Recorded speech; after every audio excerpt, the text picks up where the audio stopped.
menyongsong pemilu ini, membantu untuk pemilih Indonesia menjadi satu, berminat untuk mengikuti pemilu, memiliki antusiasme untuk ikut menentukan pilihan, dan tidak muncul malah justru perasaan belas saya nggak mau ikut aja. Kenapa? Karena yang tidak ikut itu tidak pernah bisa menentukan hasil. Jadi ada yang pernah tanya tuh Pak, bagaimana kalau golput? Golput itu tidak pernah dihitung angkanya. Jadi bila sebuah pemilu hanya diikuti oleh 40% nih pemilih, 60% tidak ikut, ya dihitungnya hanya dari yang 40%. Tidak bisa kemudian KPU mengatakan karena pesertanya di bawah 50%, maka pemilu lagi. Enggak. Jadi yang 60% itu mubazir, terbuang percuma. Golput tidak menentukan, kecuali kalau aturannya begini. Bila angka golput lebih tinggi daripada partisipasi, maka itu baru berpengaruh.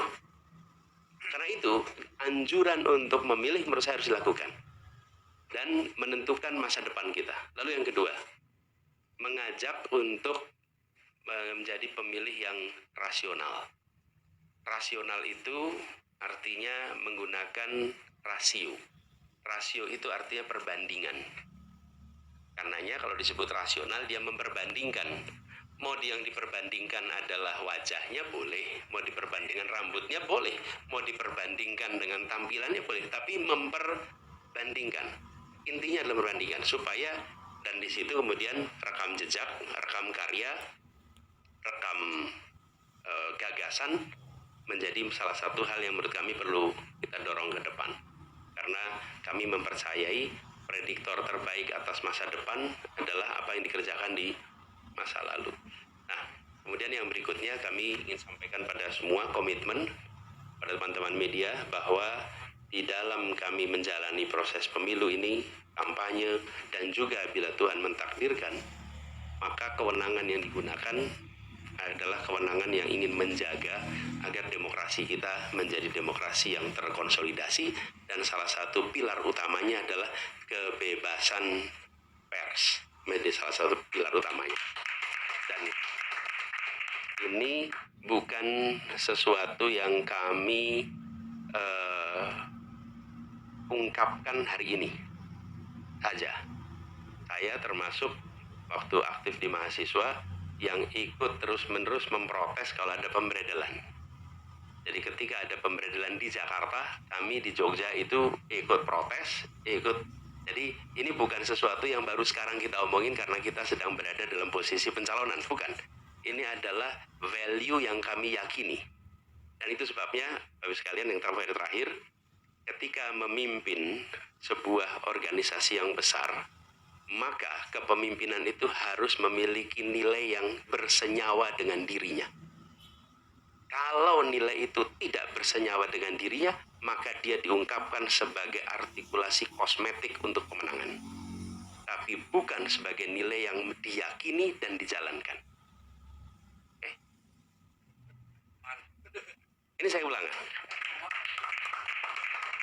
Ketika nilai itu menempel dan bersenyawa dengan dirinya, senyawa. Kalau senyawa itu, maka dia akan muncul dalam instingnya. Itu senyawa.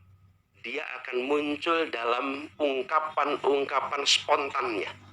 Yang ungkapan spontan muncul adalah nilai yang senyawa dengan dirinya.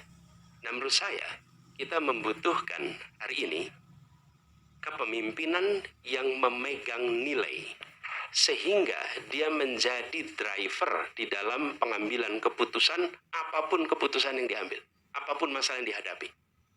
Kenapa saya sampaikan ini? Ini reflektif atas perjalanan saya di Jakarta kemarin. Bila saya memimpin 20 orang, maka saya akan menugasi setiap orang tugas satu-satu. Si A tugasnya ini, si B tugasnya ini, si C tugasnya ini, satu-satu. Karena saya memimpin 20 orang. Ketika saya memimpin 250 orang, maka saya membangun struktur organisasi, saya membangun SOP, saya membangun target-target, lalu organisasi dijalankan. Tapi ketika saya memimpin 200.000 orang, itu di Jakarta kemarin, saya merasakan yang dibutuhkan bukan hanya itu. Karena Karena kan 200.000 orang, saya nggak bisa ngasih tugas satu-satu. Saya tidak bisa mengandalkan seluruh organisasi. Saya harus memberikan ideologi dan nilai yang menjadi pegangan bagi siapapun yang memimpin 200 orang. Yang kemudian itu menjadi pegangan siapapun yang memimpin 20 orang. Ideologi dan nilai itu menjadi pembeda. Dan makin luas skalanya, makin dia berbasis pada nilai. Karena itulah mengapa nilai ini menjadi penting.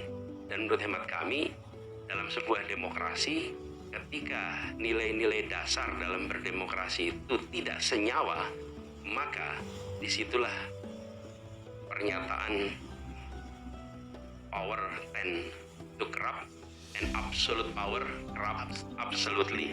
Itu salah satu persyaratannya adalah tidak memegang nilai dasar demokrasi yang senyawa dengan dirinya. Dan ujian tentang senyawa itu bukan lewat pernyataan, bukan lewat statement di kampanye, tapi ujiannya lewat rekam jejak ketika memimpin di posisi apapun juga. Terima kasih. Assalamualaikum warahmatullahi wabarakatuh.